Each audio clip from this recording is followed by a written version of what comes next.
বন্ধুরা, ঋতু বদলের সঙ্গে সঙ্গে প্রকৃতিতে বইছে শীতের হাওয়া। শীত আসার সঙ্গে সঙ্গে নিয়ে এসেছে কিছু রোগ। সর্দি কাশি ও জ্বর এখন সবার ঘরে ঘরে। সর্দি কাশি ও বুকে কফ বা শ্লেষ্মা জমার সমস্যা আপাতদৃষ্টিতে সাধারণ সমস্যা বলে মনে করা হলেও সময় মতো চিকিৎসা করা না গেলে এটি শ্বাসযন্ত্রের ক্ষতি করতে পারে, সংক্রমণ ছড়িয়ে পড়তে পারে শ্বাসতন্ত্রে। বুকে জমে থাকা কফ দূর করার জন্য ডাক্তারের কাছে যাওয়ার আগে কিছু প্রাকৃতিক উপাদান ব্যবহার করে দেখতে পারেন আপনি যদি বুকের কফ বের করার ঘরোয়া উপায় সম্পর্কে জানতে চান, তাহলে আজকের এই ভিডিওতে আপনাকে স্বাগত জানাই। কারণ আজকে আমি আপনাদের জানিয়ে দেবো কিভাবে আপনারা খুব সহজেই ঘরোয়া উপায়ে বুকে থেকে কফ বের করবেন সেই বিষয়ে। তাহলে আসুন জেনে নেওয়া যাক এই ভিডিওটির মাধ্যমে বুক থেকে কফ বের করার ঘরোয়া কতগুলি উপায় সম্পর্কে। বন্ধুরা, আপনার যদি বুকে কফ জমে থাকে, কফ যদি কিছুতে বেরোচ্ছে না, কফ যদি বার করতে চান, তাহলে 1 টেবিল চামচ আদা কুচি 1 গ্লাস জলে মেশান। এবার এটি ঢাকনা দিয়ে ঢেকে 5 থেকে 10 মিনিট ফুটতে দিন। ঠান্ডা হলে এতে সামান্য মধু যোগ করুন। দিনে অন্তত 3 বার এই পানীয়টি পান করুন।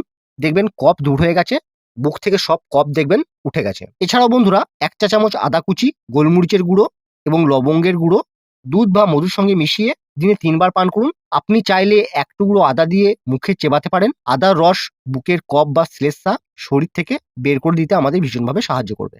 এছাড়াও বন্ধুরা, আরেকটি প্রাকৃতিক বা ঘরোয়া উপায় আছে বুক থেকে কফ বের করার জন্য, সেটি হলো হলুদ। কিভাবে হলুদটিকে আমরা ব্যবহার করব বুক থেকে কফ বের করার জন্য, চলুন এবার জেনে নিই সেটা।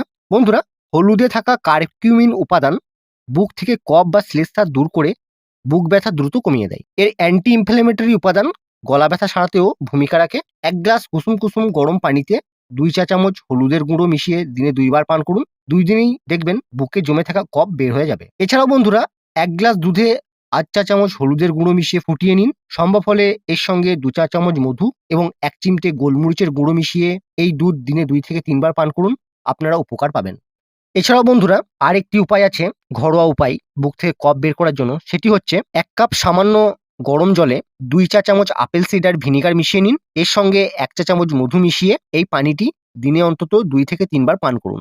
মোটামুটি 7 থেকে 10 দিন পান করুন। দেখবেন দ্রুত শ্লেষ্মার সমস্যা নিয়ন্ত্রণে চলে আসবে, আপনি এই সমস্যা থেকে মুক্তি পাবেন।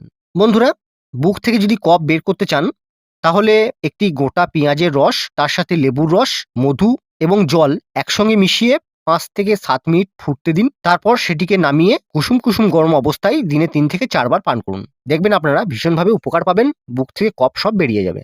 এছাড়াও বন্ধুরা, মধু শরীরকে গরম করে এবং ভিতরে জমে থাকা কফ বের করে আনে খুব সহজেই। তাই আপনাদের এই ধরনের সমস্যা হলে অবশ্যই মধু সেবন করবেন, তাহলে দেখবেন বুকে জমে থাকা কফ বের হয়ে আসবে। এছাড়াও বন্ধুরা, 1 গ্লাস গরম পানিতে অর্ধেক লেবু এবং 1 চা চামচ মধু মিশিয়ে প্রতিদিন 2 থেকে 3 বার খেলে দেখবেন আপনার বুকের ভিতরে জমে থাকা কফ খুব সহজেই বেরিয়ে আসবে।